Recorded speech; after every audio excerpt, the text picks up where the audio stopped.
Okay. And welcome to the regular Cicero Town Board meeting on October 13th, 2021. I see a number of faces I haven't seen in a long time. Welcome back. And I see some new faces here this evening. Please note the exit signs in the front and the back of the room in that unlikely event that we have an emergency. But please note those now. In addition to the board members, we have here with us this evening, Tracy Councilman, Steve Procopio, Gretchen Walter, Robert Jermaine, Nicole Walsh, Kate Guerrillo, Steve Rotuno, Teresa Roth, Elka Johans, and Wayne Freeman. Clerk, please call the roll. Counselor Boyke. Here. Counselor Carr. Here. Counselor White. Here. Counselor Bacallo. Here. Supervisor Meyer. Here, thank you. Please, for any of you who have served in the United States Navy, could you please raise your hand? There one gentleman right here. Do we have any other folks here this evening? I bring that up because today is the 246th birthday of the United States Navy. And October 13th marks the birthday of the U.S. Navy, which traces its roots back to the early days of the American Revolution. On October 13th, 1775, the Continental Congress established a naval force, hoping that a small fleet of privateers could attack British commerce and offset British sea power. And in March 1794, Congress called for the construction of a half dozen frigates. The United States Navy is here to stay. Please rise. I have as a special guest this evening, Jerry Whaley, who will lead us in the Pledge of Allegiance. He's also a Navy veteran. Jerry? To the flag of the United States of America and to the republic for which it stands, one nation, under God, indivisible, with liberty and justice for all.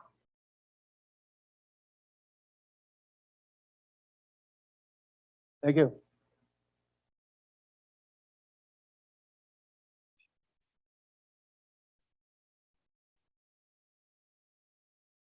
Okay, and the first agenda that was put out, there was going to be a recognition of the Borio family on their successful community restaurant. They had a scheduling conflict, so that's been rescheduled to October 18th. As you all know, we're in budget season here in the town of Cicero. So I mentioned before, and I'll do it formally again this evening, announce some special board meetings. Next one is Monday, October 18th, 2021, 4:30 p.m. here at Town Hall. We'll be setting public hearing concerning the tax cap, setting a public hearing for a preliminary budget and other usual business. On Monday, October 25th, 4:30 p.m. here at Town Hall. We'll continue budget review and special districts. And Friday, October 29th, 4:30 again p.m. here at Town Hall. Public hearing of the fire districts and preliminary budget and other business.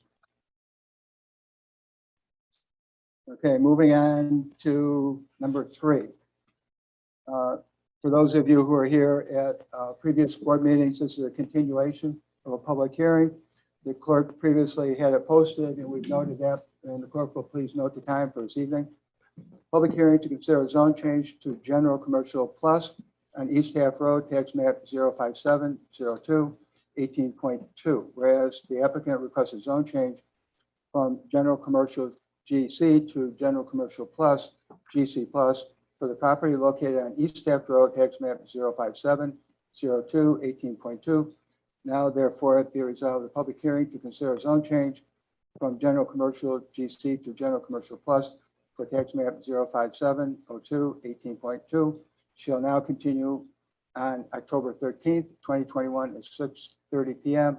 at 8236 Burton Road, Cicero, New York. And I open the microphone here in front of us to anyone who would like to speak in favor of or opposed to this item.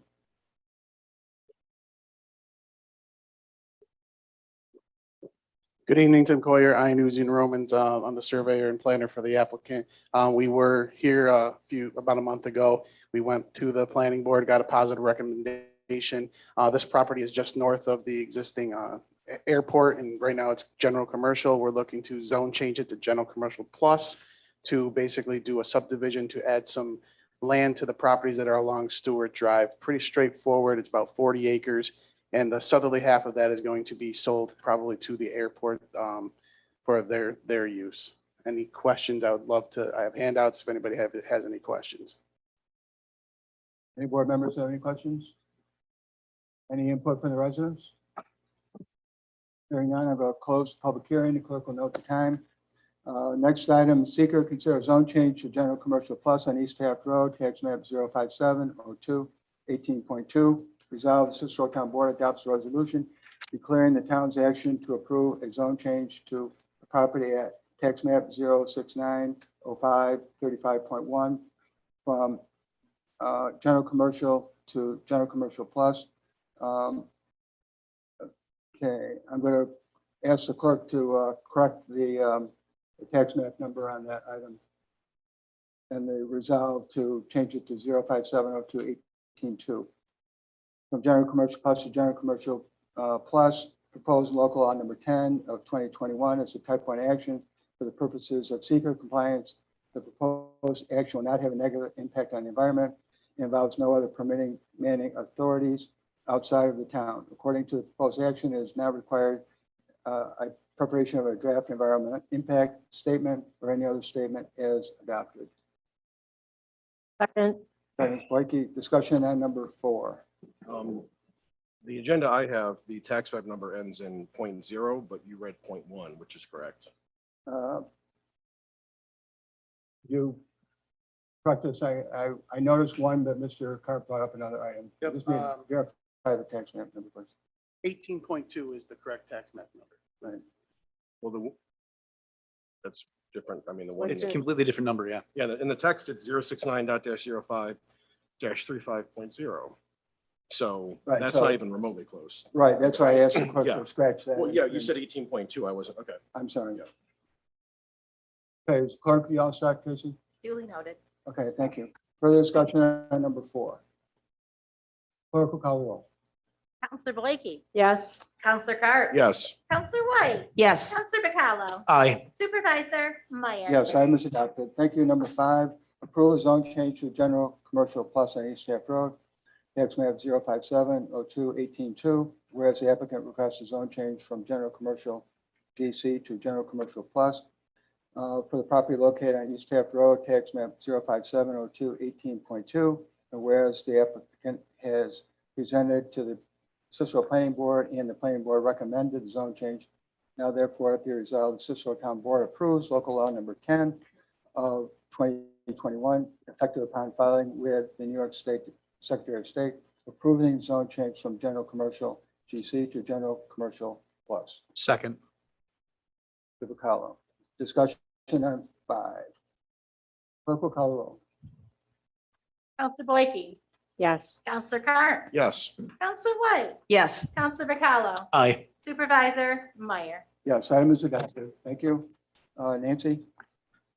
The next item, we're going to open a public hearing. If the clerk can note the time. The public hearing concerning ad hoc members of the Cicero Planning Board.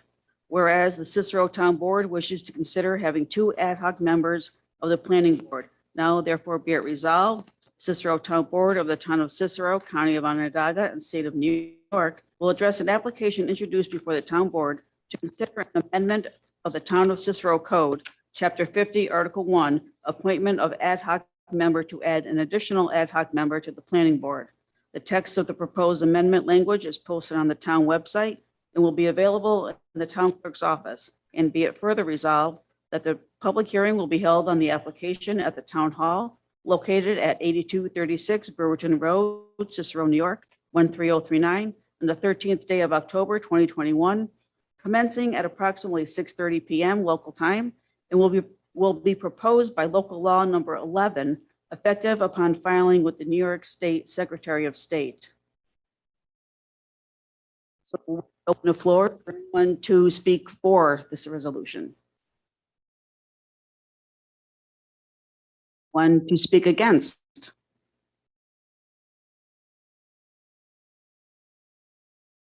I have 2 addresses in town, Mudmill Road and 5511 Legionnaire Drive. So I'm a dual citizen in our town. also a member of the planning board. My first question is, what is it we are trying to accomplish by putting another ad hoc member on the planning board? Well, as was addressed when the public hearing was set, the ZBA has two, and I spoke, and I believe Ms. White spoke with Mr. Marzullo about it. Feel the ad hoc position, as you started as one, is a good place for training. Having an additional ad hoc provides better coverage if multiple members are going to be unavailable, and also provides an opportunity to have more people training, to have a deeper bench, so to speak, in case of future vacancies in the planning board. I think the people need to know that, first of all, the zoning board works differently than the planning board. Zoning Board of Appeals usually is able to accomplish their application approval or disapproval in one meeting. The planning board, on the other hand, multiple meetings, maybe multiple months, take place. When I was on the ZBA, I did not spend a lot of time on the dais. But there was a time when there were members of that board and also the planning board that disappeared for 2 or 3 months to go south. First of all, I don't think those kinds of individuals should be on the planning board or the zoning board. Both of them have lawyers. Both boards have to get the legal ramifications. And of course, the planning board also has a engineer that we empower. I think we need to look, because a number of years ago, we paid a person to be an HR consultant. The HR consultant came back and said, well, if you're going to require these people to be to a meeting, you're going to pay them. When I was ad hoc ZBA, I did not get paid. When we became a member of the planning board, that rule had changed, and the individual, as long as they come to the meeting, they in fact get paid. If the ad hoc member comes to all the meetings, it's about $2,500 a year that individual would get, or we, the town, would pay to have them be involved. I think we need to look at the attendance for the last 4 years and see what we see. In 2018, we had one time where we had 2 members of the regular planning board be out of town. We still could run the meeting because we had 3 full members and we had the ad hoc, so we still had 4 people. In 2019, again, this was a time when we had a member that disappeared for 2 or 3 months. Obviously, it worked out that there were 2 times during 2019 that we were running short. We had 4 versus 5 members sitting up on the dais. 2020, never did we have a need for 2 ad hoc members. The one ad hoc member, as near as I can tell, worked 5 times out of the 21 meetings that were carried out in 20. 21, we had 1 meeting canceled. The ad hoc member has been to all the meetings. We only had 1 meeting that we show that Mike had to in fact fill in. That was on May 19th. Had we had a second ad hoc member for the last 4 years, we'd have spent $10,000. Now, I know to some of us, $10,000 is chicken feed. But to me, as a taxpayer, $10,000 is not chicken feed. It's how you get to $100,000 in a very hurry by spending $10,000 at a crack. I see no reason why we need to have 2 ad hoc members, because the ad hoc member is usually the member that's in training for someone that would be going off the board the following year or 2 years down the road. So they'd be getting trained for that. And they look to, they see a possibility. Now, obviously, the board, some members of the board have been appointed, 2 to 3 5-year periods at a time. So if you were an ad hoc member during that time, you might be an ad hoc member for 2 or 3 years. To have 2 people that you pay ad hoc to be involved, and you want them in a planning board, you want them at every meeting. And the reason you want them at every meeting is because every meeting, there is many presentations, discussion, first facts are there. The engineer is given the information. He then sends back to us as individual members, his ideas that need to be corrected in the application or added to the project. So I just don't see why we should be spending more money. We did a number of years ago, if you'll remember, somebody tried to go to 7-member board. They used to have a 7-member board years ago. It got too unwieldy. It was dropped to 5. A couple of years ago, there was a proposal to run that back up to 7. That didn't go very far. In fact, the supervisor at the time ultimately said he would not call for a vote on it, and it basically died. Of course, the other problem that would have is we would look like this if we were in fact a 7-member board, because you can't put 7 chairs on the dais, assuming that COVID finally disappears. Years before that happens, but it'll happen. So I'm obviously against adding another ad hoc member for the reason that I think it's putting someone in a position where they're going to be there for quite a while. 2, we don't need them. We've shown in 4 years that there's not a compelling reason to have another member on the board. And again, $2,500 is $2,500. So I'm against this proposal. Thank you, Mr. Snyder. Is there anyone else? I appreciate your bringing up the pay, because I was wrong last month when I talked about it, that I thought they got paid when they were used, but you're correct. They get paid for every meeting they attend. So I appreciate your saying that. Seeing no one else, we'll close the public hearing. Clerk will note the time. And clerk will call for a vote. We're gonna do a secret first. We still have opportunity Oh, for sorry. other discussion. Yeah, right.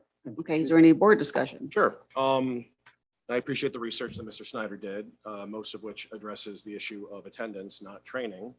Yes, I just point out that I discussed this issue on multiple occasions with Mr. Marzullo, the chair of the planning board. He was supportive of the idea. He thought it was a good idea.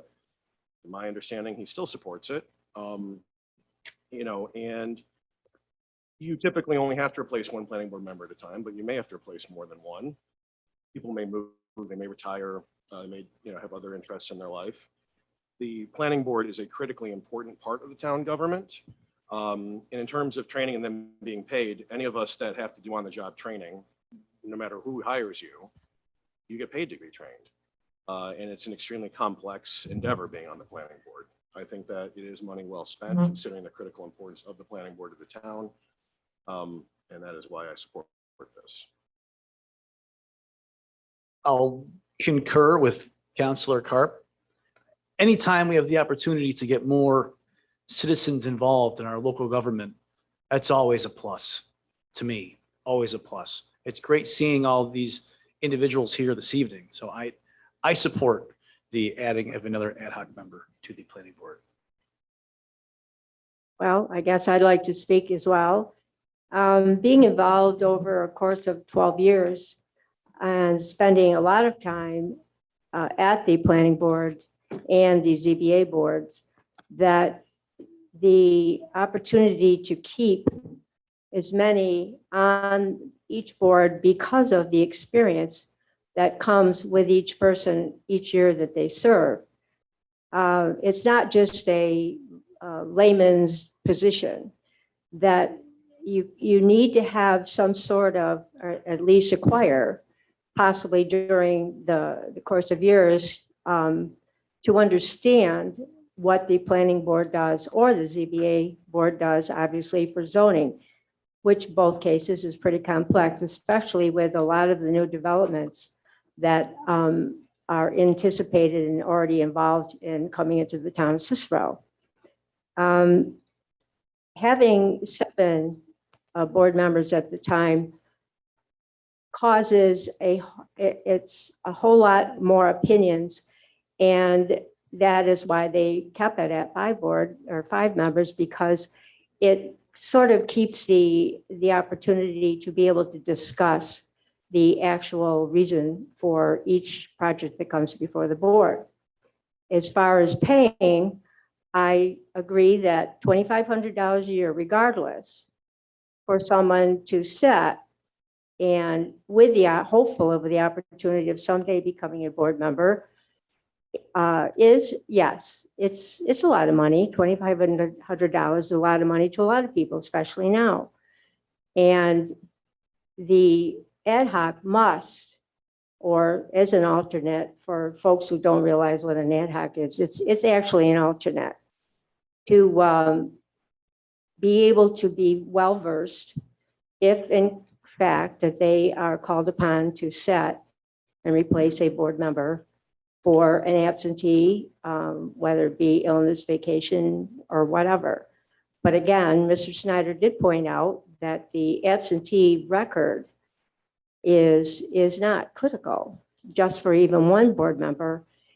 And the fact that the planning board is obviously separate from the town board. The town board really has nothing to do with the planning board other than to appoint or take their recommendations for zone changes and so forth. So with that said, I would say that I'm definitely against adding another ad hoc at this time. I'd like to add a few more comments. I think this item needs a little more thought put into it. This issue has been brought up many times. As Mrs. Boyke mentioned, a number of years ago, again, back to May 12th, 2010, this similar discussion was held by the board, and it generated around attendance primarily. It got into some training because it got into necessary training because the boards have mandatory training. So it was not the main point, but they did talk about training as well as attendance. And at that time, they set up a system where the chair of the planning board, if that member noticed there was an attendance problem, the chair of the planning board was to bring it to the attention of the town board, and then town board could remove the member. So there was a built-in mechanism on the planning board itself, because there could have been unusual or just extraordinary circumstances, and they did not want to make it just purely on numbers for attendance.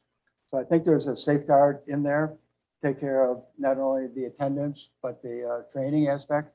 So I would suggest that maybe this gets a little more thought, maybe go back to Mr. Marzullo, because he was quoted very frequently in the minutes going back to 2010. You go through the reasoning, and maybe they can revisit this issue.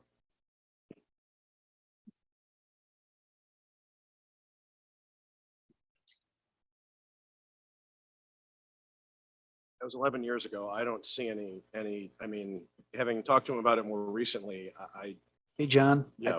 I apologize. Go ahead. Are you speaking into your microphone? Oh, sorry. I never know how close, because sometimes it gets really loud. I know. Sorry. That's fine. I mean, that was 11 years ago. Presumably when Mr. Marzullo said he supported this measure, he's aware of what he said 11 years ago and has changed his mind about it. It's not a super complex issue. I don't see any need to put it off, but obviously that's up to the board.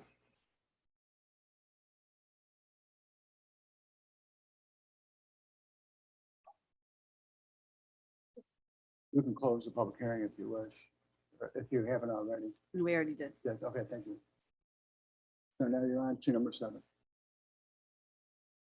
Number 7, Seeker Planning Board Ad Hoc Members. Resolved, the Cicero Town Board adopts a resolution that the proposed amendments of the Town of Cicero Town Code, Chapter 50, Article 1, appointment of ad hoc member to add an additional ad hoc member as a type 2 action for the purpose of seeker compliance requiring no further review. Second. Second, Mr. Carp, discussion. Clerk will call the roll. Counselor Blakey. No. This is for seeker. Yes. Counselor Carr. Yes. Counselor White. Yes. Counselor Bacallo. Aye. Supervisor Meyer. No, item is adopted. Thank you. Nancy, number 8. Approve the local law number 11, changing the number of ad hoc on the planning board to 2. Resolved, the Cicero Town Board approves local law number 11 of 2021, effective upon filing with the New York State Secretary of State, approving amendments of the Town of Cicero Town Code, Chapter 50, Article 1, appointment of ad hoc member to add an additional ad hoc member of the Town Planning Board. The purpose of the proposed amendment is to provide a second ad hoc member of the Planning Board to serve as may be deemed necessary by its chairperson in order to efficiently maintain the conduct and affairs of the Planning Board. Second. Second, Mr. Carp. Sorry. Sorry for interrupting, Nancy. That was it. You get to offer discussion. I'm sorry for interrupting. Oh, okay. Is there any discussion by the board? Yeah, I think we have, I'm going to call it a split decision. We have, and I trust all the board members, except Mr. Marzullo supports it. But obviously, there are some members of the planning board that have a different opinion. And that's why I was hoping that the planning board members could come up with some kind of consensus on this item and not just have it from the chair and maybe have the planning board members, get their input. So, but that's not the will of the body. So be it.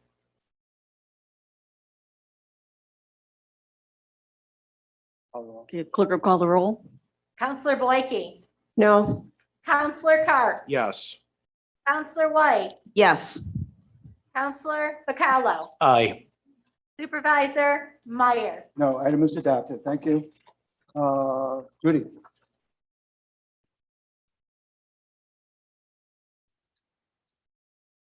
Public hearing to approve extension of the solar moratorium. Whereas the town of Cicero on 11/4/20 duly enacted local law number 11, 2020, providing for a temporary moratorium against the consideration of any and all applications for solar utility substations, building permits, and other development for as yet unpermitted commercial solar energy related requests to allow time for the town board to further investigate and study issues related to the development of the town's commercial solar policy and law, and for the receipt of implementation of formal recommendations for corresponding changes to the town code, laws, rules, or policy. And whereas the moratorium is set to expire on or about 11/12/21, and whereas the town board is in process of considering new code sections to address the issues presented by the process is not yet complete, and the board recognizes the need for additional time. Now, therefore, be it resolved, the town hereby adopts a resolution calling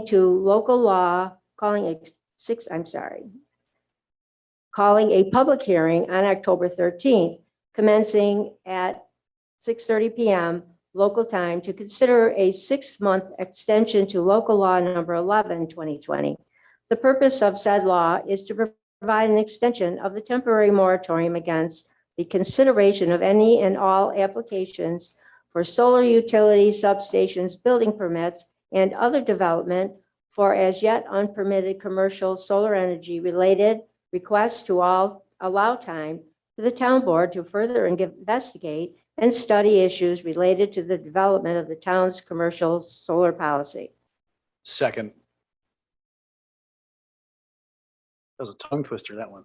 Yeah. The clerk will please note the time and the proper notice and posting was made of that public hearing.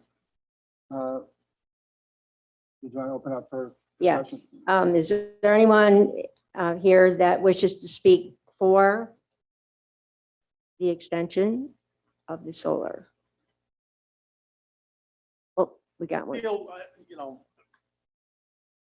think as a member of the planning board, we are in the process, I believe, and I'll ask Councilor Bacallo how that whole thing is coming. We're getting a new master plan, right, Mr. Bacallo? So I'm thinking the 6-month extension is obviously necessary if in fact that committee is going to look at the whole town and decide where they would put them, and so it'll give some guidance to the planning board. Is that committee? I'm not in charge of that. That's Counselor White. That's not really appropriate. The 6 months is not going to allow for a complete comprehensive plan to be done. That's going to take at least 12, possibly up to 18. So this is not being done because of the comprehensive plan. This is being done for other things that are in the process now. I don't understand why it doesn't have, we as a planning board, you're telling me you're gonna do a moratorium for 6 months, so we understand that. It's easy to, Mhm. but then and then that ends, and then the planning board's back to where we were before this thing was talked about, and we won't have direction or some suggestions of where we would want. I would hope that the planning committee would, you guys that are putting the master plan together, would work on that item as one of the first items, because that's one of the major operations that want to come into our town. And I think, we've already had 2 of them approved, and one of them on McKinley. town highway down here. Northern Boulevard. Northern Boulevard is huge. And I guess I'm just concerned, should the moratorium be longer than 6 months if you feel that you won't have any direction for the planning board for, say, a year? Then if that's the case, then maybe the moratorium should be for a year. Or we're going to be right back in the soup in 6 months when this thing ends, unless you extend it for another 6 months at that point. That could be done. It could be extended again, but you're also by then hopefully going to have the other policy that was already worked on by the supervisor and Ms. Boyke. And you already have zoning where it can be zoned, where it's appropriate to put it, because that's how these 2 got in to begin with. No.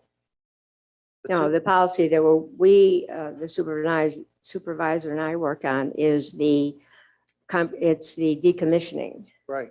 It has nothing to do with guidance on where solar operations can be. So it's, as a member of the planning board, and we know that people are knocking on our door to put solar in. And I know we've got people in this community that really don't think that's a great place for them to be, when I probably agree with some of the areas that we've had them look at. So I just think, we ought to think a little bit longer, further out on this situation. Is the major planning group getting together now, started to work on the master plan, or is that still not a viable committee yet? I think you're starting though with the assumption that the only real way to address this, Mr. Snyder, is through the comprehensive plan. First of all, I don't know that a lot of people are gonna be knocking on our door because we opted out of the tax exemption for solar, which I think probably discourages solar development to some extent.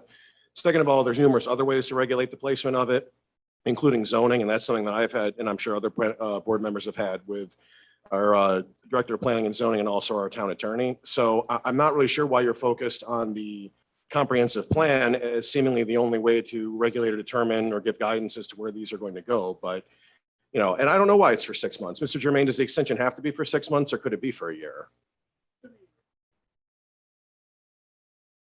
we're still studying, working on changes, it could be longer. That's But we advertised for this public hearing to extend it for 6 months. Could we change it to a year tonight, or would that require re-advertising? Definitely require re-advertising. You can make it shorter, but not longer. Okay. I mean, I would be fine with extending it to a year. I don't know how the rest of the board feels. Bill Hoteling, 6320 Matilda Gage. I'm in favor of you guys keeping this moratorium. I think they're ugly. You can't disguise them. And again, what you guys are working on, you have no idea what it's going to cost to clean these up. Right. So that's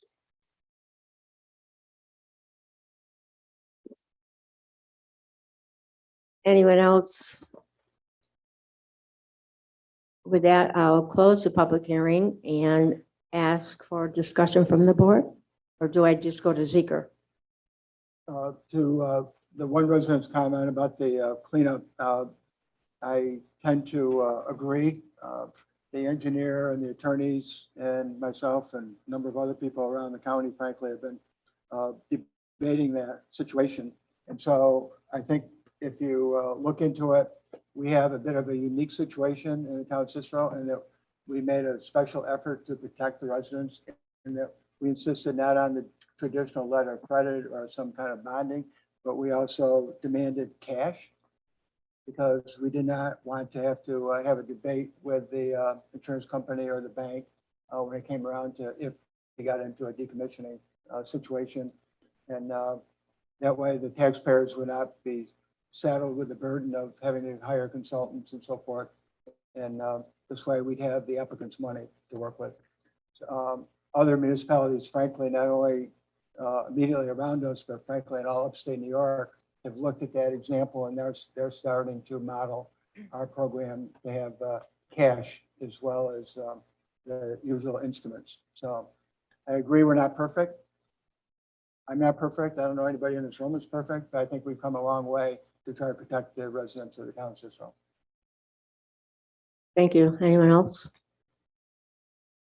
I would like to comment that I'm just appreciating Mr. Snyder's remarks, but in order for us to protect ourselves at this time, I would like to move with the 6 months moratorium and then hopefully incorporate some other avenues that we're working on. And if it happens that we need to go to another 6 months, that we would do that at that time, as opposed to extending it for another public hearing would put us right up into November. So with that said, anyone else? I don't have any objection to 6 months. You know, we can always extend it if we need to. Right. So I go to Seeker. Please. Okay. Seeker extension of the solar moratorium. Resolve, the Cicero Town Board adopts a resolution declaring the town's action to approve the extension of the solar moratorium, proposed local law number 12 of 2021, as an unlisted action of the purpose of seeker compliance. The proposed action will not have a negative impact on the environment and involves no other permit manning authorities outside of the town. According to the proposed action, it does not require a preparation of a draft environmental impact statement or any other statement as adopted. Second. Second, Mr. McConnell, I'm sorry. Clerk call the roll. I should say granting when you read Manning, okay? It should say permit granting authorities outside. Oh, okay. I read granting. Perfect, thank you. Thank you. Counselor Blakey, Yes. Counselor Carr, Yes. Counselor White, Yes. Counselor Bacallo, Aye. Supervisor Meyer. Yes, I was adopted. Thank you. Thank Judy? Approve the extension of the solar moratorium. Whereas the town board is in the process of considering new code sections to address the issues presented by the process and is not yet complete, and the board recognizes the need for additional time. Now therefore be it resolved, the purpose of the said law is to provide an extension of the temporary moratorium against the consideration of any and all applications for solar utility, substations, building permits, and any other development as yet unpermitted commercial solar energy related requests to allow time for the town board to further investigate and study issues related to the development of the town's commercial solar policy. And be it further resolved, the Cicero Town Board approves the extension of a solar moratorium as local law number 12 of 2021, effective upon filing with the New York State Secretary of State. Second. Clerk, call the roll, please. Counselor Boyke, Yes. and Counselor Carr. Yes. Counselor White, Yes. Counselor Bacallo, Aye. Supervisor Meyer. Yes, item is adopted. Thank you, Jonathan. Public hearing to consider acceptance of the water petition plan titled Island Road Water District dated August 24th, 2021, as prepared by Iannuzzi and Romans Land Surveying PC. Resolved, the Cicero Town Board sets a public hearing for Wednesday, October 13th, 2021 at 6:30 PM at 8236 Brewerton Road to approve the formation of the Island Road Water District dated August 24th, 2021, as prepared by Iannuzzi and Romans Land Surveying PC. Second. I'll open the public hearing. Would anyone like to speak for the creation of the water district? Hearing none, would anyone like to speak against it? Any board members have comments? Kate may, I was going to close the public hearing then. Okay. I'll close the public hearing. Ms. Fiorello, do you have anything to add?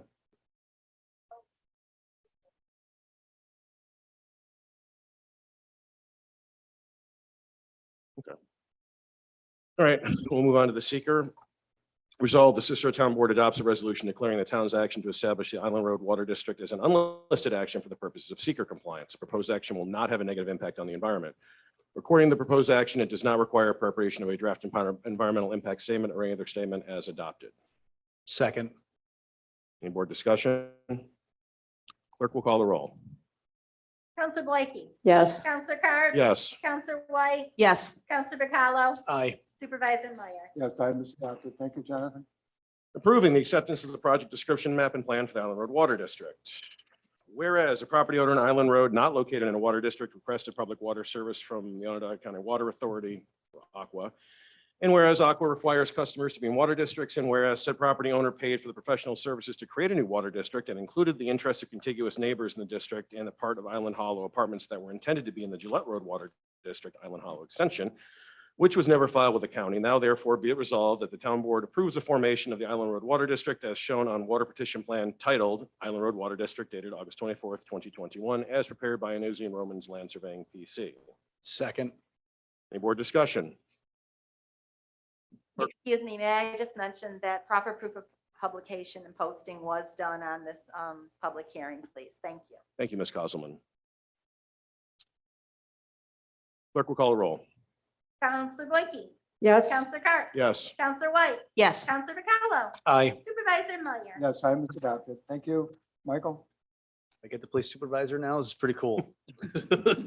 Public hearing to consider acceptance of the petition plan and contract drawings for the Northern Boulevard Sewer District, contract number 4, associated with Milton Cat Facility. Resolved, the Cicero Town Board sets a public hearing for Wednesday, October 13th at 6:30 PM at 8236 Brewerton Road to approve sewer petition plan and contracting drawings titled Northern Boulevard Sewer District, contract number 4, associated with Milton Cat, dated September 3rd, 2021, as prepared by Colby Company Engineering LLC. Clerk, will you note the time? Thank you. I will, wait a second. Second. Thank you. I will open up the public hearing. Those speaking for.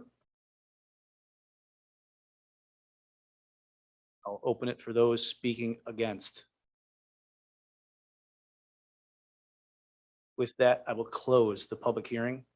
Are there any comments from the board? Yes.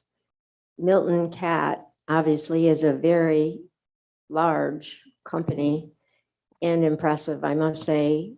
Sitting in at the planning board meetings when they were presenting their proposal for their company coming in here, the fact of the cost of bringing the sewers to them and they're paying for it is an immense improvement for us as well on Northern Boulevard because it has a possibility of opening up other opportunities for others coming. And it's a great thing, especially when they're paying for it. I agree. Anybody else for the board? I will move to seeker. Northern Boulevard Sewer District Contract Number 4. Resolved, the Cicero Town Board adopts a resolution declaring the construction of the sewer infrastructure for Northern Boulevard Sewer District Contract Number 4 as an unlisted action for the purposes of seeker compliance. A short form environmental assessment form has been prepared by the engineer for the project, and the proposed action will not have a negative impact on the environment. According to the proposed action, it does not require a preparation of a draft environmental impact statement or any other statement as adopted. Second. Second goes to, I'll say, Counselor White. I heard you first. Duly noted. Thank you. All right, may the clerk call the roll. Counselor Blakey. Yes. Counselor Carr. Yes. Counselor White. Yes. Counselor Bacallo. Aye. Supervisor Meyer. Yes, item is adopted. Thank you. Michael? Approving the acceptance of the petition plan and contract drawings for the Northern Boulevard Sewer District Contract Number 4 associated with Milton Cat. Whereas the town planning board approved the site plan on 10/7/21, and whereas the town and developer have requested the public sewer be extended pursuant to the proposed petition map and plan. And whereas the developer will construct the extension of the public sewer at their expense. Now therefore be it resolved that the town board approves a resolution to accept the petition plan and contract drawings for the Northern Boulevard Sewer Contract Number 4 as prepared by Colby Engineering, subject to approval by the town engineer.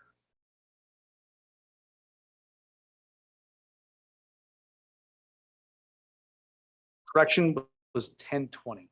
Duly noted. Thank you. Second. Second by Counselor White. And also, may I please have you note that there was proper proof of posting that was published for the notice. Thank you. Thank you. And then when the clerk's ready, you may call the roll. Counselor Blakey. Yes. Counselor Carr. Yes. Counselor White. Yes. Counselor Bacallo. Aye. Supervisor Meyer. Yes, item is adopted. Thank you. Extra kudos to you, Tracy, for putting up with all this tonight. Okay, item number 18, public hearing, planning board residency. Clerk has noted proper posting and she will note the time to start the public hearing. Whereas town law requires Cicero planning board members to be electors of the town which they reside in on a planning board, and whereas town board wishes to determine if there's cause to remove a planning board member due to a alleged lack or failure to meet qualifications to sit on a planning board. Now therefore be resolved that a public hearing is hereby called commencing at approximately 6:30 p.m. Local time on October 13th, 2021 to consider whether or not there's cause for formal removal of a planning board member pursuant to section 271 of New York State town law. At the public, all interested parties will be given an opportunity to be heard. I'm not going to be addressing this evening that item. I'm going to introduce another resolution because the town board needs to address some procedural issues on the subject. So we'll keep the title the same. Public hearing, planning board residency resolved. The public hearing is hereby called commencing at approximately 6:30 p.m. on November 10th, 2021 at 8236 Brewerton Road to consider whether or not there's cause for formal removal of planning board member pursuant to section 271 New York State town law.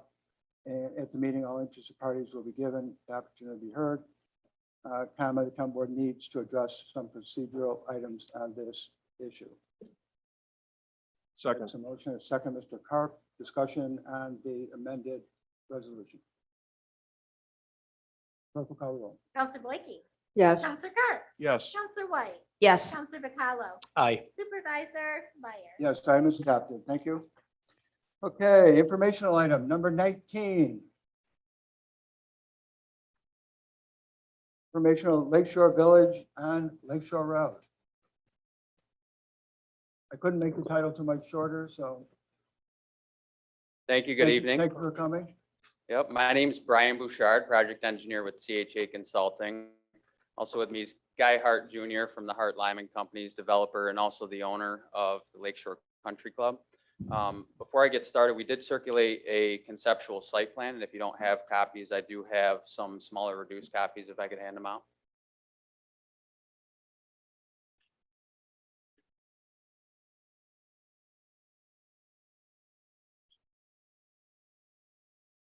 Thank you. Thanks so much. That's good. I have mine. Thanks. Thank you.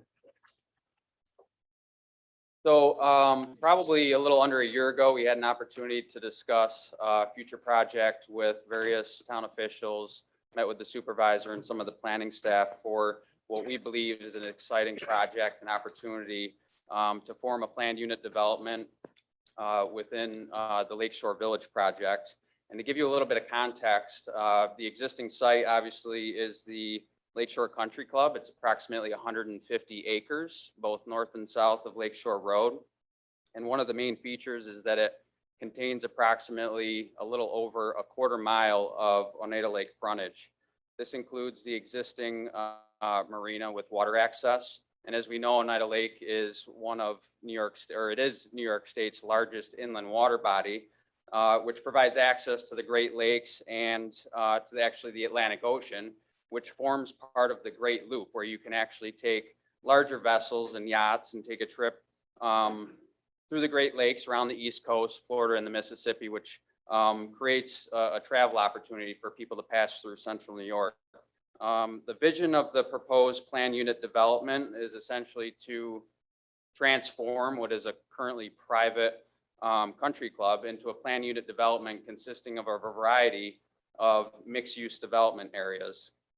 This will be constructed over various phases and components of the project, but will include things that we've included on the concept, such as restaurants, lodging, an expanded marina area, expanded water access, retail shops, apartments, and single-family homes with water access, all of which is to form and create a village setting with a destination for public enjoyment.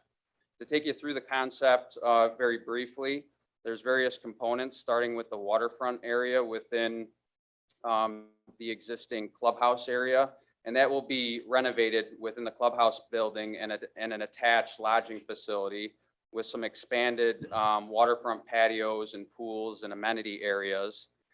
We also plan on providing a boardwalk with a very large pedestrian promenade that extends out to a new public pier, where there could be an opportunity to provide floating dock space and boat slips for the public and for the residents.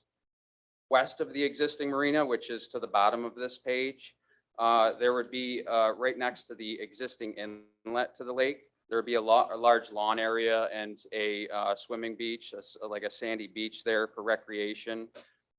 We also have additional apartments, the C-shaped apartment that you see that'll have waterfront views with kind of a centralized courtyard space and amenity space all facing the water. The existing marina would be expanded to provide more opportunities for boat access. And on both sides of that marina would be lined with a boardwalk and mixed-use buildings that would contain some of the restaurants and mixed-use commercial retail with upper-level apartments. As you get onto the new access road that comes into the development to the north, on the east side of that access road, we've reserved some green space and amenity area, and also provided for the initial stages being surface parking, but anticipate a planned parking structure to support the full build out of the project and the parking needs. On the south side of Lakeshore Road, we have a new water crossing that will connect the marina to the residential development. And the residential development will consist of a variety of townhomes and single family homes, from quarter-acre lots to half-acre lots to three-quarter-acre lots, all of which would have water and boat access. And there's also along Lakeshore Road a variety of multifamily apartments and garages in their parking. Various other areas throughout here we've labeled as outdoor recreation and amenity space, which will include amenity buildings and areas for other outdoor amenities and recreation. And really the key attributes to the project we envision will be the public enjoyment and quality of life to create really a destination within the town of Cicero, where residents and also passersby and travelers and users of the lake can live, work, and play within this village setting within the waterfront of Oneida Lake. So as we look to move forward with the project, we do understand that obviously, this is an introductory meeting. There's a lot of steps involved with the formation of a PUD. And the developer's fully aware of the coordination and level of effort that's going to have to go into things with coordinating with both the town board and the planning board throughout the approval process, and also with the outside agencies, things like the Onondaga County DOT in preparation of a traffic impact study. And the project is committed to completing any of the mitigation efforts that are needed to ensure that there's no significant traffic impacts either to Lakeshore Road or to any of the adjacent intersections. We also get into, permitting with the New York State DEC and Army Corps of Engineers with respect to the marina access, wetland permitting. And one of the key components of the project will be stormwater quality and the commitment of the project to improve the lake watershed as a whole by stormwater management. And then some of the more technical items as far as coordinating public utilities and right-of-ways, some of the more detailed site work with landscaping, lighting, and the amenities. So really, we're here to gain any input that the town board may have with respect to the conceptual project so that we can take that back and make sure that those comments are addressed with our formal application for the zone change moving forward. Good evening.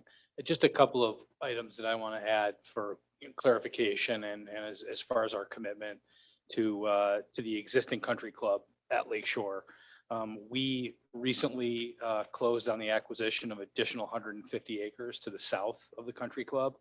And in about 2 to 3 weeks, we will be closing on another 100-acre parcel. We are looking at possible other acquisitions as well. However, with the acquisition of those parcels, we have enough land to be able to replace the golf course as we develop the phases of the Lakeshore Village project. And a very important part of that development for us has been that expansion. It's interesting to us when we came into the project, as a longtime resident of the area, I've always recognized that the country club here, and a lot of people are familiar with it, isn't sort of this super elite kind of group of people that are in ivory towers that kind of go to this private club and nobody knows about it. Lakeshore Yacht and Country Club's been part of this community for, in some iteration or another, 150 plus years. And it's been a steward of the community, and we recognize that. And one of the things that's important to us is to make sure that that country club is sustained as a part of our project. Not only do we think it's important to the betterment of the town, but we also recognize that it's important to the betterment of the project, so that there are all those various amenities that will make it attractive to people throughout the region and then also super regionally. So, and we're available now to answer any kind of questions you might have or clarify anything else. Okay, in the spirit of full disclosure, I do not have any financial interest in this property. I do not have any ownership in the property. However, I am a dining member, which means I get to have and enjoy dinner there frequently. So just want to make sure that's on the record. So any of the board members, any questions? How many units total? So really, the final number is to be determined. We have, shown on the map, we have approximately 200 single-family homes, including the townhomes. The floor plans, basically, we've created a massing study for the apartments and the mixed-use areas. So the exact apartment count is to be determined. I think we can support probably, just estimating 100 units on the south side of Lakeshore Road for the apartments, and then probably between 200 and 300 units within all of the entirety of the north side of Lakeshore Road. But that's really dependent on developing more detailed floor plans and the mix that we will have of both commercial and the different apartment types, ranging from market rate apartments to some more luxury style apartments and things of that nature. So obviously then you have no idea what the the amount of vehicles that will be at this project once it's complete. And it's, as you know, we have a traffic problem. Lakeshore Road is a 2-lane highway. And South Bay Road and Cicero Center Road. And it's, I'm sorry, I've lived here all my life and it's a scary, scary thing. As a resident of Lakeshore Road, or at least right off of it, I share your concerns as it relates to traffic. I also, like probably everyone here, avoid the 81 interchange at Route 11 certain times a day. Most Any time times of of day. day. I think that, you know, the 900-pound gorilla in the room is that there's a much higher density project just over the border from the town of Cicero, which in our discussions with the county executive's office, with our congressmen, with our state assemblymen, we have vocally said that we want to make sure that that interchange is being looked at from a macro perspective, because our project, as exciting as it is, and as much of a great impact I think it can have on the community, compared to a $22 billion chip fab plant, is a small project. And it's not going to have the kind of traffic impact that that massive 5,000 employee project is going to have 7 minutes down the street. So we recognize that as it relates to the intersections of Lakeshore and South Bay and 31 especially, that we're going to have to be really cognizant of that. As I had said, outside this PUD application, we will be making a second application for a project that runs all the way to Route 31. So we anticipate that we'll be trying to get creative, and it runs also to Cicero Center Road. So creative with how to outlet traffic throughout various parts of our project. But in the end, you know, we're looking at under 1,000 residential units. We are looking at trying to create a village center. And I hope that there are certain times when there's traffic that is created by it, frankly, but not to the detriment of the enjoyment of the community for those of us who live east of Lakeshore Country Club. Running up to Cicero Center Road, I think will be helpful to that part of the community, but we have to be cognizant of, especially to me, the intersection of South Bay and 31 is currently has to have some upgrades done to it. And so I'll be happy not only to work with the board to talk about how to put pressure on the state to help with that, but we recognize that in working with the county and state DOTs that there's going to be some discussion of traffic. I put pressure on the state for the last 12 years. Join me. I'm right there with you. Also, it's obvious that the DEC, all these permits are going to be put in order prior to most of your anticipation by the looks of your project. But is the golf courses going to be built before so that these folks who have utilized this golf course? So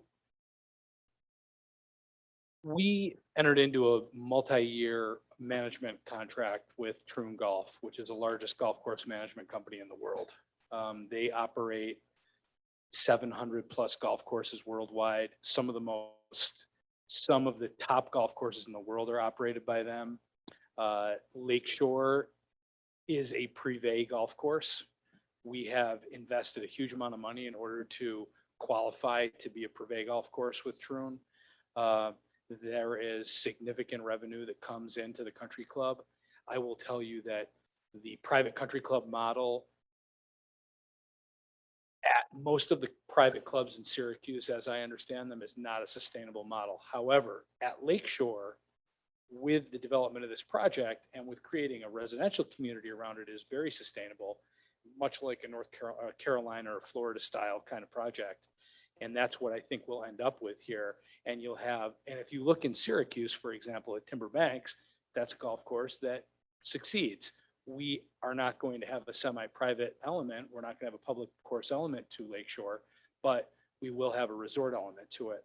And that's why we think it'll be sustainable. So as we develop the project, and we will get into this in future meetings in better detail, But for example, next year, if we have our permits completed, our plan is to start with development west of the harbor, which doesn't impact golf.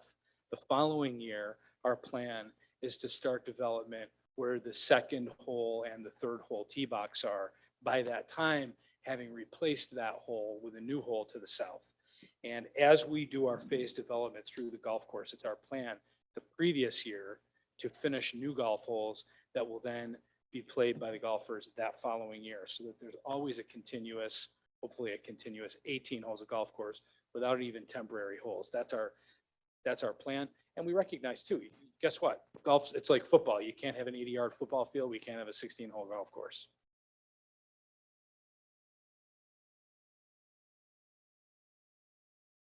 Any further comments? I have a lot more, but I'll wait. Well, it sounds like an exciting project. The next step is the planning board. Correct. Yeah, it would be filing so this is an informal meeting. Rich was requested based on coordination with the planning department. So we owe the town the formal application paperwork, and it will probably start with the planning board and then, either joint meetings or referral back and forth, however we need to satisfy both boards with that. Any comments? Formal applications.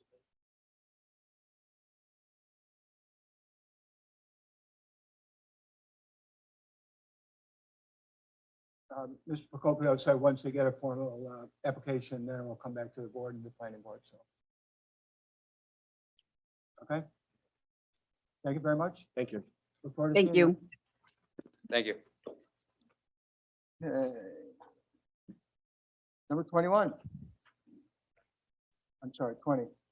Board approves hiring an assistant youth development program leader, whereas the recreation department will have a need for an assistant director of teen center with the upcoming retirement of Tony Broccoli, and whereas the recreation department followed the Onondaga County Civil Service procedures to get a qualified and eligible match. Now therefore be resolved, the town board approves to hire Wesley Sweetman as an assistant youth development program leader at the canteen effective October 28th, 2021, at an hourly rate of $19.25.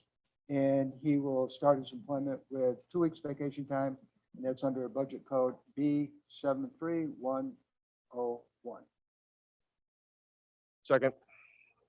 Carp, discussion? Roll call the roll. Counselor Boyke, Yes. Counselor Carr. Yes. Counselor White, Yes. Counselor McCallum. Aye. Supervisor Meyer. Yes, I'm accepted. Thank you. Now we're on number 21. Monetary development, Route 31. Good evening, Tim Coyer, I News and Romans Land Surveying. I just have a map you guys probably all have seen, but I'll just hand it out anyway. Thank you.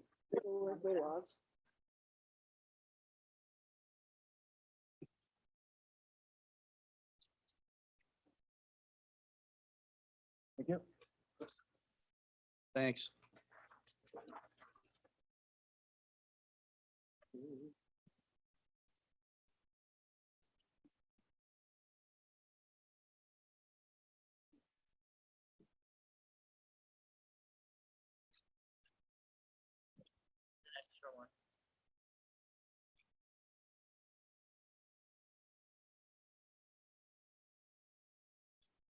If the board remembers, we were here about 2 months ago informally, as the last presenter was here for a PUD zone change.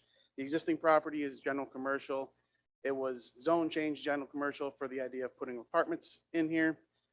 As we all know, now that general commercial does not allow apartments, we have to kind of switch things up. Before it was general commercial, it was RM for apartments, and then it got zone change to general commercial, and now we're looking for another zone change to the PUD. We have been informally in front of the planning board with a couple of sketches. I think overall, the overall project was well received. We're looking to do a mixed use of some apartments and some townhouse and single family residence over on, this is just west of Route 11 on 31. We have gotten approval for roughly 250 units for this site by New York State DOT. This plan that you're looking at has roughly 116 units total. That includes both the apartments and the townhouse single families. So we're well below was approved as far as the number of units for the traffic at this site. Tonight, I think we're just here we've submitted an official application. We want to move this forward to the planning board to get some of the details worked out and hopefully get this project going as soon as possible. Was there any consideration to have this a public road instead of a private road through the Yep. complex? Right now, we're thinking about having the initial drive lane public all the way up to the project and then ending it the public and having private throughout the community. The idea with that is, say some of these projects or properties out front on Route 31 want to connect someday to this project or to this main entrance, they could have easements coming to this main entrance and have a public right of way out to Route 31. So that you have some interconnectivity throughout the properties in this area. I'm going to repeat my interest in the condominiums in the upper left.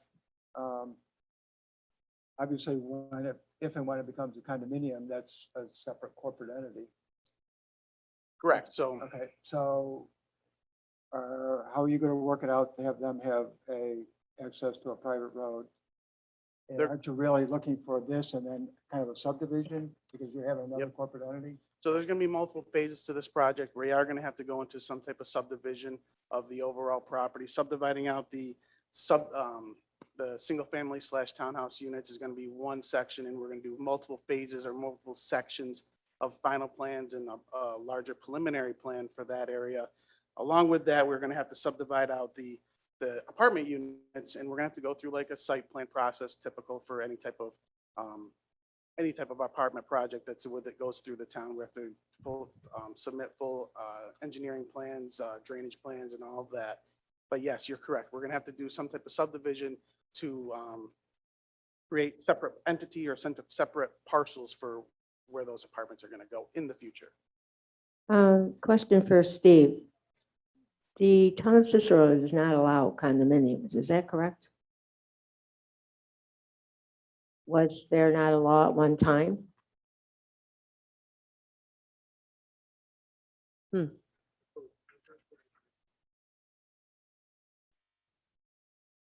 All right, well, just a question, thank you. Okay, and just for sake of repetition, you are at the planning board now, or you're about to, right? We're hoping to go to the planning board to work out a lot of these details, specifically the subdivision, the private roads and all of that, Right. yes. Further board comments on this item? One question on the private or the public road to the private road. Obviously, our town's gonna have to turn around with a plow. Yep. How's that gonna be possible? I don't see it. So on this plan, it doesn't show like a turnaround on here, but we'll have to provide a turnaround easement in public area for the plows to turn around. And again, something that we will have to mitigate with the planning board as far as that, how that details out. But we'll have to provide some type of way for the plows to come in and turn around and leave the Mhm. site. That is correct. Thank you. Further comments to the board? Thank you very much. Look forward to hearing more. Thank you very much. I really appreciate everyone's time. Thank you. Okay, next item on the agenda, number 22, Michael. Calling for a public hearing for the 2022 Town of Cicero Fire District budgets.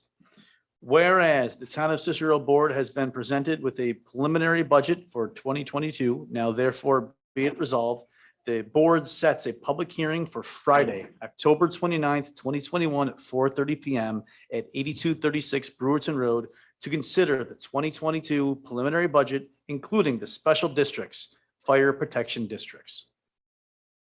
Second, Mr. Warnke, discussion on number 22. Clerk will call the roll. Counselor Boyke, yes. Counselor Carr. Yes. Counselor White, Yes. Counselor Bacallo, Aye. Supervisor Meyer. Yes, item is adopted. Thank you. Okay, item number 23, tax receiver budget review. Nicole.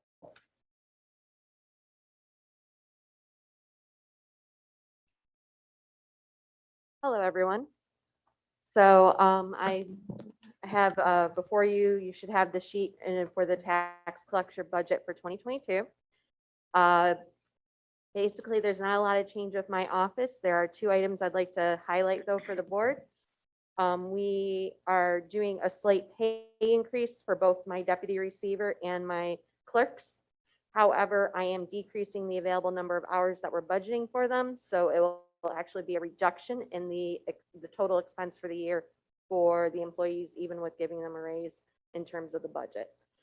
The second is also, I'm going to be decreasing my contractual budget by $500 as well. Other than that, everything pretty much remains the same. We are still in the agreement with Onondaga County, so we do not have any software costs for the tax collection programming. And because we're in the agreement with them, we save $14,000 because our tax bills are only $1 to print. Whereas people who have a separate software system, it's $2 per tax bill to print them. And so if about 14,000 parcels, it adds up. So we are doing our best to keep everything as tight budget wise as we can. Does anybody have any questions at this time? Okay, Short and sweet. Thank you very much, Nicole. thank you. Okay, next, Comptroller. Okay.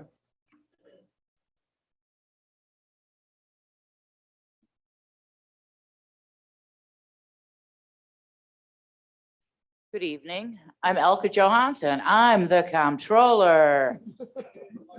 Lucky me. Well, while all of the budget is near and dear to my heart, but especially the comptroller part of the budget, because that's the one I really kind of get to control. A couple things with the I've increased the salaries and wages. I'm only asking for a 1% increase for myself. But, I do love my people, especially my clerks. One of my clerks is working out of title. Her title for my deputy is an account clerk. She does more accountant type work. Our other part-time person is an information aide. I would like to consider hiring her full-time to do HR related things and possibly help out with some other things regarding the recovery money that we're gonna figure out how we're going to spend from, that we're getting from the government. But I've got a proposal, but I've also got a proposal to up my deputy to an accountant one at a salary of $58,000 and to make the part-time information aide a full-time account clerk at a salary of $18.50 an hour or $38,500. I'm asking for a $25,000 increase for our accounting program. We have about the accounting program that we use now is about 10 years old. The new one's got some more bells and whistles, and it provides better analysis for account analysis. And also, I would like to go back to, I understand many years ago, we prepared our payroll in-house. I believe that we can do that again, but we're going to have to purchase an additional module on our upgrade. But right now, we're spending about $900 a month to have ADP process our payroll. And every time I have a question, I don't get to speak to a native speaker. Yeah, not to be disparaging, but I would like to get help for someone who understands New York State retirement, for one. But, way back when my first accounting job in 1985, when we still had 7-column paper, I just threw away a bunch of it this weekend. It killed me. He said, good accounting doesn't cost, it pays. And it's true, if I don't have, I'm like a person in there working real hard and then the squirrel pops up. And it's an important squirrel because that important squirrel can save me like $2,500 a year. But I'm in the middle of trying to get something that's going to get $500,000 of a project reimbursement. But I want to chase after that squirrel, but I don't have time. So I really need some additional help in there to keep my squirrels down. And, another thing, with this COVID crisis and the overall tax cap, our state comptroller, we look to him for guidance because, I'm just a little comptroller and he's the big comptroller. So, in 2020, his guidance for keeping at the 1.65% tax cap was to monitor our budgets to ensure that they are balanced and maintain cash on hand. Like, wow, why didn't I think of that? But the only way to maintain cash on hand is to keep some fund balance. I can't spend it all and then there's none left. So, my budget is pretty much, in line. I have reduced the amount of my HR resource consultant because I found that they're not really useful. When I ask them questions, I would just get regurgitations of what I found when I Googled anyway. So I'd rather have somebody, in my office that I can pawn off, some of this work to.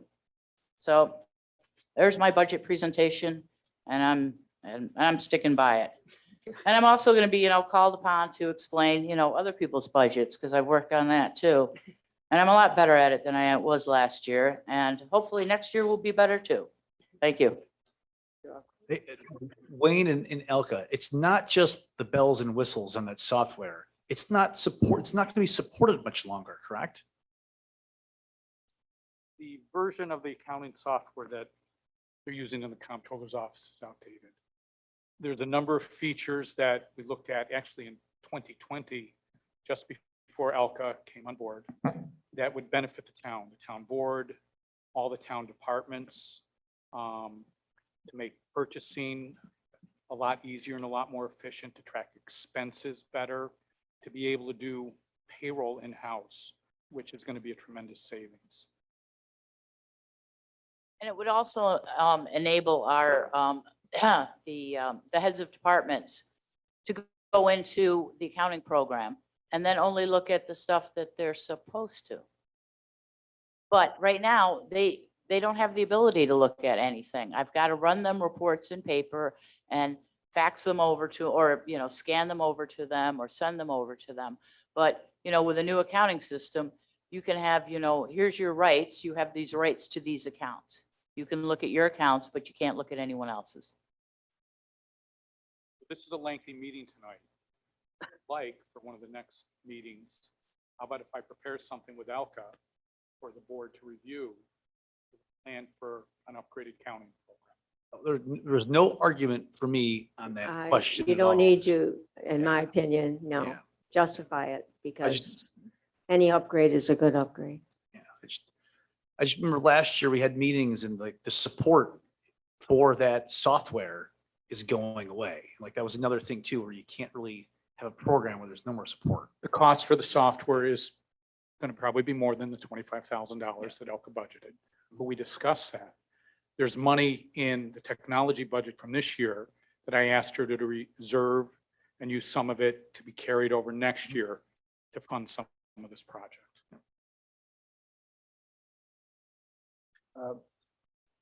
We do have a very distinct situation that we're very blessed with our staff in the comptroller's office at the moment.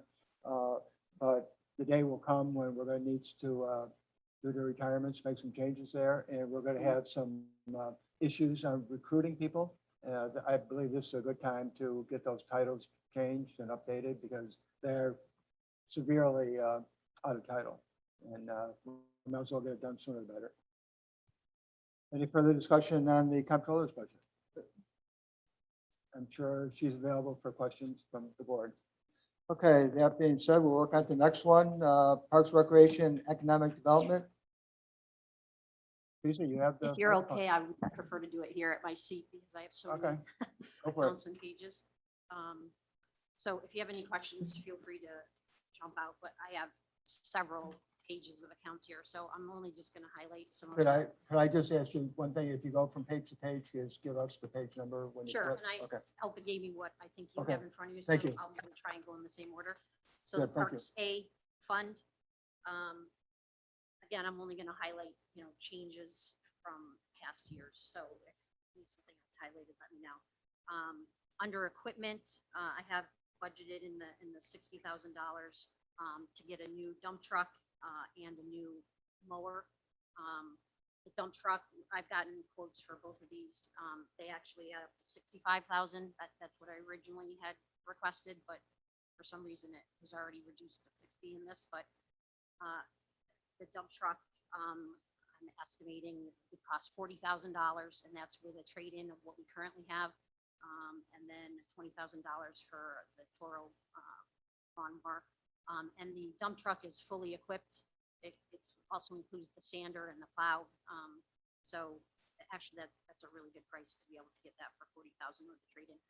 One of the reasons why we're in desperate need of this, it's totally rusting out. We're putting a whole bunch of money into welding new beds. The actual sander on the unit is, I think it's 2004.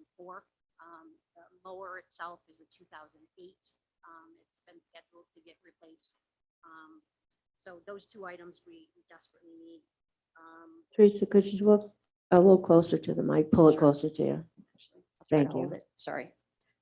Do you need me to repeat anything? No, you're good. Okay.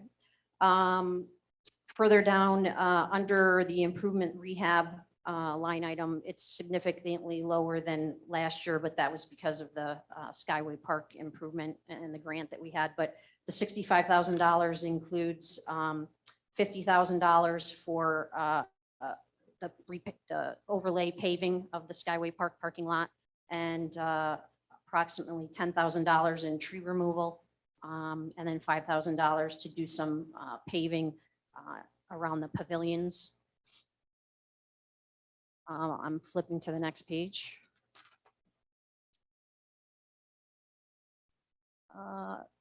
Really, there's nothing here to point out of the ordinary other than under the improvements rehab. This is at the beach, account A715042. That $28,000 is an estimate that I recently obtained to reside currently the Parks Department office at William Park, and also install new windows. The black mold issue came about this summer. We found when we were power washing the building to paint, we found out very quickly after we moved in last year, the windows are really old and drafty and the building is not properly insulated. I got a quote, hopefully that will get passed, but again, this is an item that is possible if we get some direction on some of this COVID money, infrastructure money that I'm looking into possibly using for reimbursement. Tourism is getting a little bit of money for this, and I'm hopeful that maybe that will be applicable for a grant. I don't think there's anything else there to know. If you flip to the next page, I'm going on to the senior center. The only thing I want to point out there is the request that I put in for payroll for, there's 3 staff people. We have the senior center director, Alex, and then 2 part-time staff. I would request that Alex get a 2.5% increase in her hourly rate, like the rest of my staff are budgeted here to have, instead of a 2%. The other 2 part-time ladies, I actually have an 8% increase in there, only because they are in the $15 an hour rate right now. And one of them has worked for me for 13 years and the other one's going on 8 years. So I just want to make it a little higher than going to be able to work at McDonald's. Nothing else really under the senior center unless you have any questions there. Moving on to the canteen.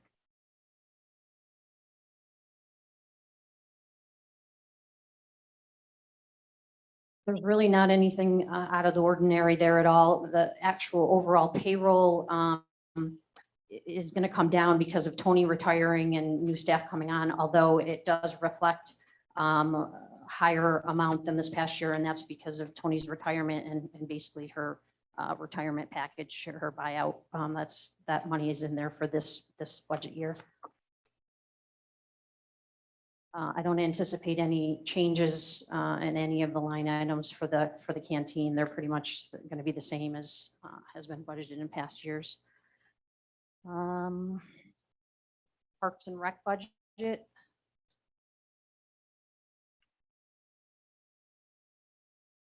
Again, nothing there to know other than I would like to request a 2.5% increase for all of the PAC staff, including myself, as well as the two ladies in my office. I don't think it's fair for one person to get less than the other just because they're not in the Teamsters union.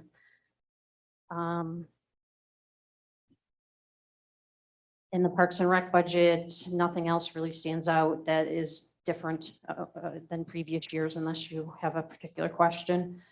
Supplies are in line. Same with day camp. I don't expect any changes to the day camp budget. The historian and special event budget, if you flip over, we have one line item in there, and that's the only thing I put back in the budget that was deleted this year was for the concert. I put $3,200 in there for that.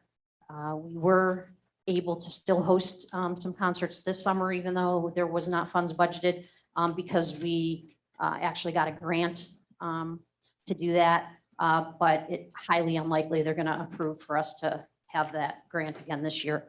And they are really popular. We had a couple of them at William Park and a few of them at Riverfront, and our hope is to be able to do at least 6 concerts again next summer. I think that's it. And then next would be the revenue accounts. I increased based on, our expense or our revenue this year, some of our program fees, park fees, the number of rentals for the pavilions have gone up, and I moved that up again. But our day camp revenue came in about $11,000 more than budgeted this year. We really had no idea with COVID going on what our numbers were going to look like, and we actually maxed out every single week. So I'm anticipating the same numbers as last year, so I increased the revenue for that.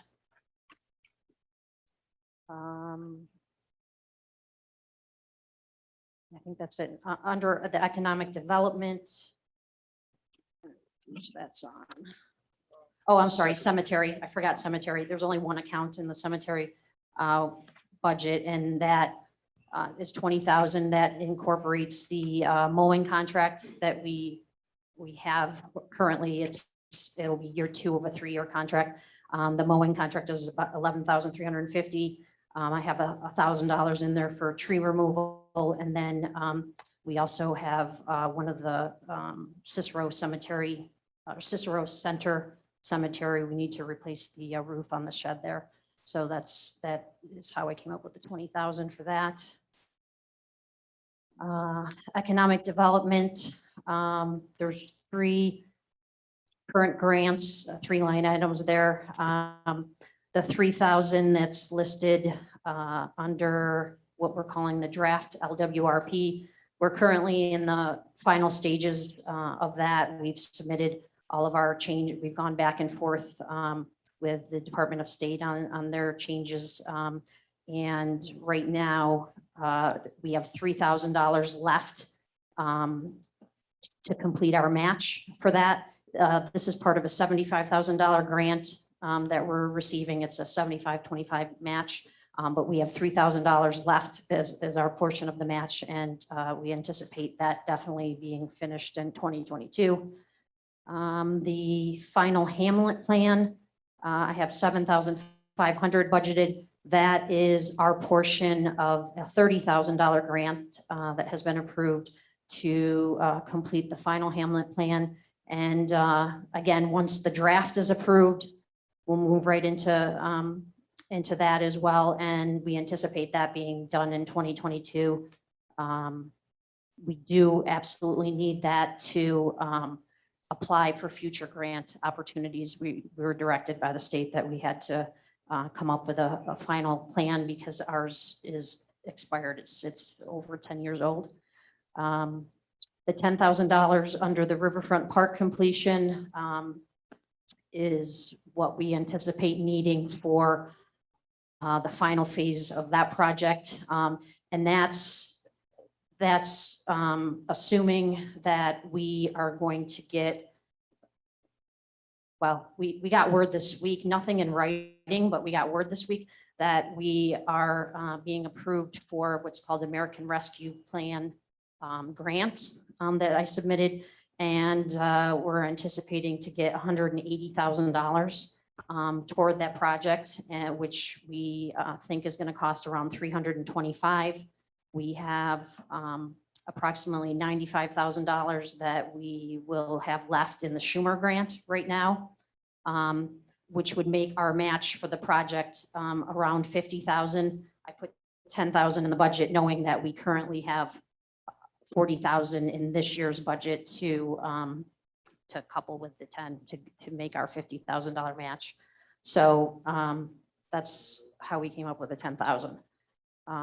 Do you have any questions on any of the parks budget or the economic development that I can answer? Or Kate Some of could have- some of the rescue money, thanks to great effort on your part and the town engineer would have paperwork, but we're still trying to work out the cash flow on some of those items because, you know, the government says the check's coming, but until they give us details, we made a sincere effort not to promise that when we put the budget together. So, you know, because timing is very important, you know, and cash flow. So, but again, those folks did a great job on those grant applications. Getting back to Williams Beach, one of the things that we promoted on getting that structure put together was the fact you weren't able to have a lot of concerts out there. And it was simply, in one part, just getting the electrical box updated because it was grossly underpowered. And we had some great volunteers. Two of them are here with us this evening to help get that together. And we're already getting fruits of that by having more events out there. So thank you to you gentlemen and to your staff, Teresa, for making the park more usable. Questions? A lot of pages, a lot of parts. I'm sure you're going to be available if any of the Yeah, board members have questions. tons of notes, so just call or email me. Okay, Thank you. thank you very much. Okay, moving on to 26, planning and zoning. Thank you. Thankfully, mine is many less pages than. One. Oh, there we go. My budget remains, you know, predominantly the same as last year. There has been some line item increases relative to planning board, ZBA, postage, et cetera.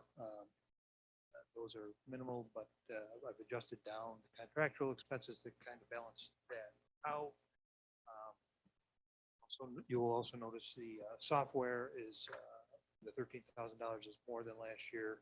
And that is because in 2020, we paid for the new software program and only had to carry $4,000 to the 21 budget to pay for tablets for the guys to use in the field. And this year comes due our annual subscription fees, hosting and maintenance, and that's at $13,000. The other significant change you will see under the personal services is relative to pay raises with contractual pay raises for staffing. I'm also reestablishing the full roster of staff that I had that was previously my budget was held out of last year's budget for additional code officer. That's basically it. If anybody has any questions, please let me know. Not to delay, because we're running a long time, but you have enough in here to fully staff your, because I know that you're short-staffed. Yeah, well, yeah, I have two vacant positions. So this will cover the replacement of the person who just left and restore another code officer that we had budgeted previously. Yep. Thank you. Any other items? Thank you very much. Okay, that concludes those budget items. The State of New York Department of Public Service would like to get information from you, because I'm in the discussion part, just. And they're looking to do a survey, so I have these sheets. If you're interested in conducting or participating in the survey, please see me after the meeting and get some information. So, that being said, board members, discussion. Oh, I'm sorry, clerk, Councilman. Yes, could I just please announce that the Friends of the Canteen Spaghetti Dinner, eat-in or takeout, is going to be held on Saturday, October 23rd, between 3 and 6:30 p.m. at the Cicero Senior Center, 5924 Lathrop Drive. Advanced sale tickets are $5. At the door, they're $8. To purchase the tickets, just please call the canteen at 315-699-1391 or purchase at the Cicero Senior Center. And don't forget to bring your money for their famous dessert raffle. So I will have this posted and I just wanted to announce it. Thank you. Thank you. Further discussion items from the board. Teresa, would you mind mentioning the drive-through trunk or treat? Cool. If anyone is interested, you have to be either a Cicero resident or a child of the Cicero American Legion group. They are, we're partnering with them again this year, like we did last year for the first time. And this year's event is going to be actually held on Halloween Day, Sunday, the 31st. You just have to register though, either through our office or at recdesk.com. I'm sure we'll sell out again. 200, we're allowing 200 kids to sign up. And there's 2 time frames. I think it's 12 to 1 and 1 to 2 or 1 to 2 and 2 to 3, something like that. And there's no cost, but you drive up to the American Legion parking lot and we'll have stations set up throughout the parking lot. And they'll get lots of goodies, and we do a decorating contest with the vehicles and give away pumpkins and crafts and all sorts of goodies. So yeah, you're all invited. I hear you're going to be at the event, no, in costume. Yeah, so thank you. But yeah, and then at a future meeting, I'll give more details, but we're also in the works to plan a townwide holiday drive-through in December, like we did last year at the parking lot of the MAC there behind the library. And we're inviting, all the town departments and staff and so forth. And again, that's a drive-through event that's free. But I'll get flyers out to you on that. Thank you. Teresa, is there someplace we can go, a website, or is it on our website about the Halloween event? Yes, the recdesk.com is our software for all of our program registrations. But yes, recdesk.com, and it lists all of our programs. But if you click on the Halloween drive-through event, you'll be able to sign up your child. We just need to know the age. It's on the neighbors too. Sorry. It's on the neighbors. Yes. Oh yeah, we've been publicizing it. Yeah. Right. And then we're working on a pumpkin carving contest too. So get them in. Further items from the board? Hearing none. Next, section 28, public input. Yes, sir. This gentleman, then Mr. Hoteling, and then I see another hand, so. You're next, please.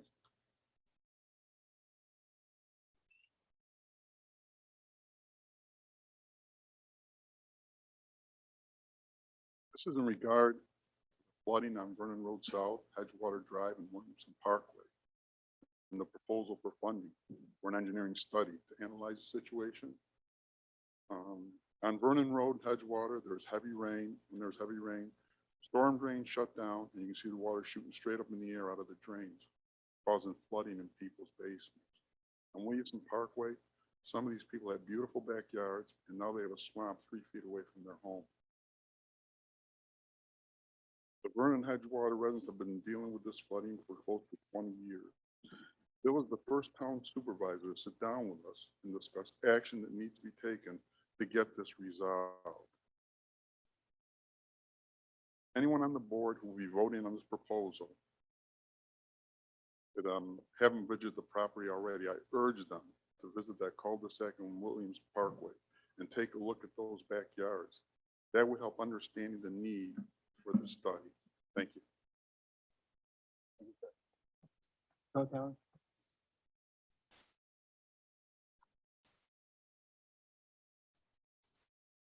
Bill Hoteling, 6320 Matilda Gage. First, I want to thank everyone here, the board, for having that informative meeting, the state DOT. I am a little disappointed with the turnout from the residents in the town, where you have an opportunity to voice your opinion. The people who can make changes, and they did listen, and they are making some changes at different spots. I think it was a missed opportunity for the community to not be more involved. I should say thank you for having them there. Great presentation. Further residents?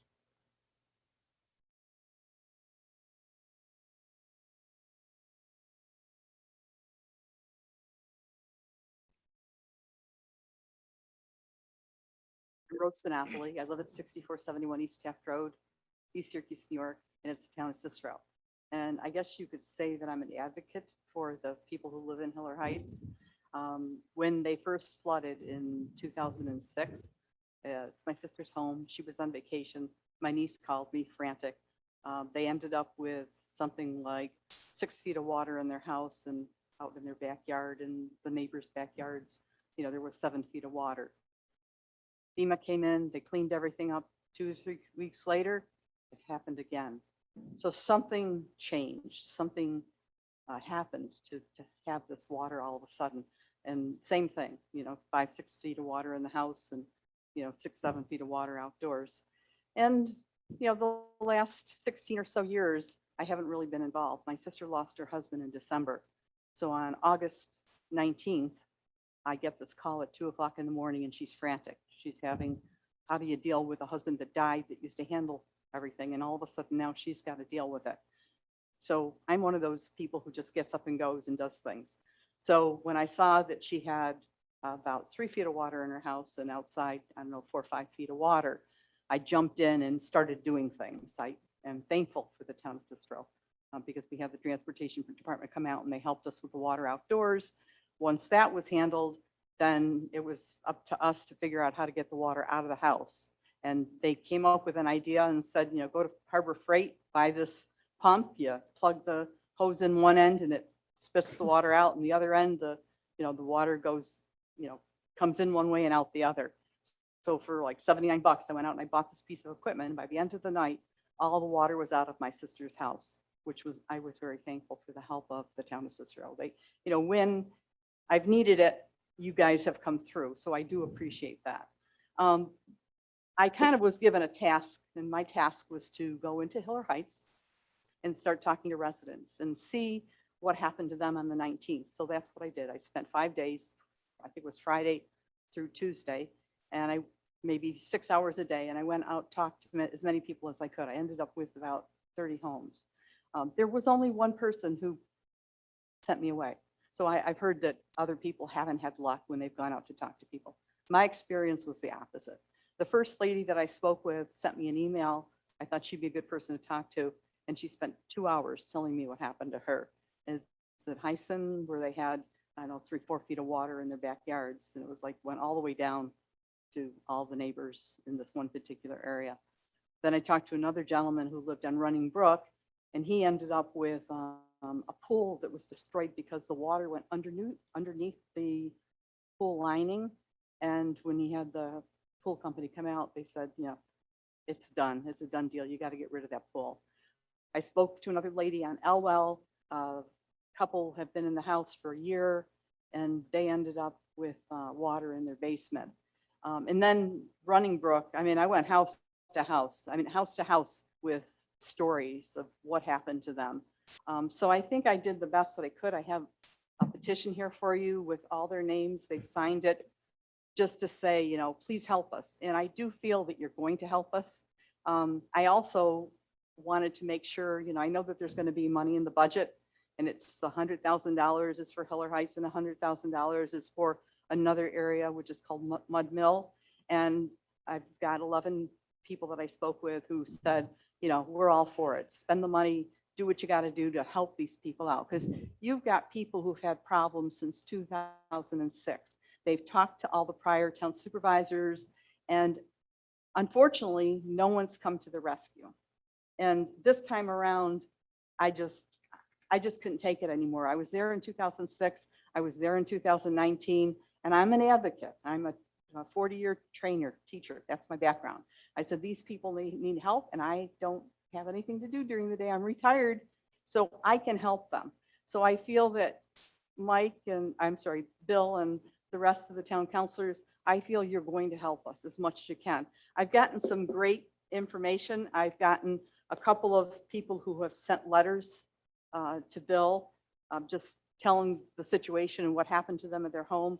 I got a really nice email from Al Sturpey's office, a fellow by the name of Dave Hewitt, who said, I have some encouraging news for you. Apparently, state DOT will be replacing the South Bay Bridge when they start this I-81 project. And Assembly Sturpey has asked them to take a look at the drain pipes and possibly replace it when they begin construction there. No positives, no definites, but I tell you, I've had people close the phone on me saying, I can't help you. I've had that in Onondaga County, you know, we can't help you. And so that really, I mean, I'm starting to feel better about where we're headed. I saw a wonderful report that Bob Sisinko, who's an engineer who lives on he lives in Hiller Heights. He lives on Vernon Road. I'm hoping he's going to talk about it. But he has spent, since 2006, he has spent over 200 hours working on all these special systems, GIS systems, et cetera, et cetera. And he just sent a report to Kate Fiorella and to Bill Meyer saying, okay, here's a solution that is going to be not very expensive. And I think it's something that when you do your analysis, you need to look at this seriously to see if this can help us, because it's not going to be a lot. So I'm going to give you all these documents, my petitions, the letters that I've collected, and hopefully you put that on record. And I just want to say thank you. I'm a very emotional person. I've seen a sister who's gone through a lot, but if we can pull together, there's money out there that we could get to help the people in both these areas, the Hiller Heights and the Mundell Road. That's it. Thank you. Tracy, could you please raise your hand so Can I? Rose can pass those over to you? Thank you.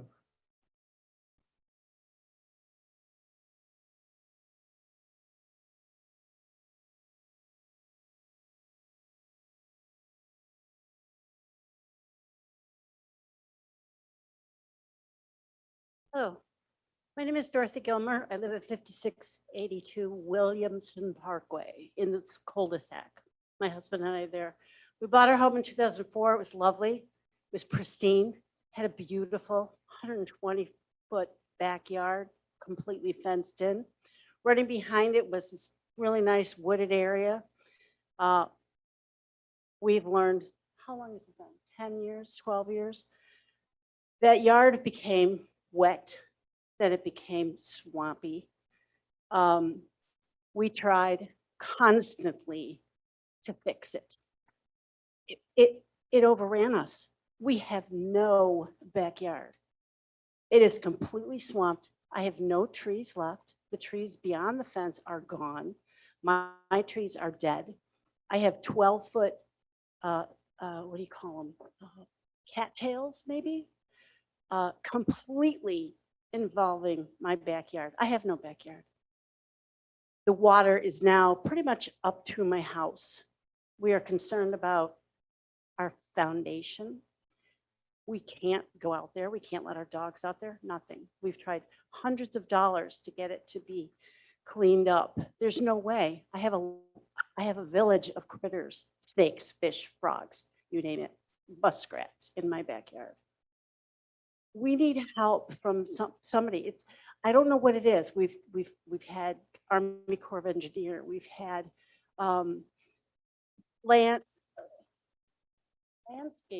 but you know, all these people have tried to come in and say, oh, well, we can't do anything. That's protected land back there. We can't do anything.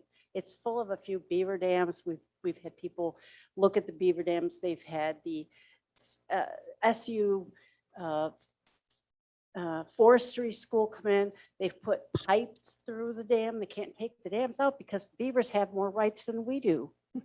That's ridiculous. So we need help somehow, somewhere. And if, I don't know, if this $100,000 is going to look into a way to help us and fix this, please do. Because I can't stand this anymore. This is our forever home and we can't, our property value is like crap. So we need somebody to do something. The old supervisor, he did try. We got a lot of people in there, but now we're back to ground zero. So that's my story. Thank you. Further residents? Any comments from the board? Hearing none, next meeting is Monday, October 18th, and move to adjourn. We'll call it voice vote. Second. All in favor?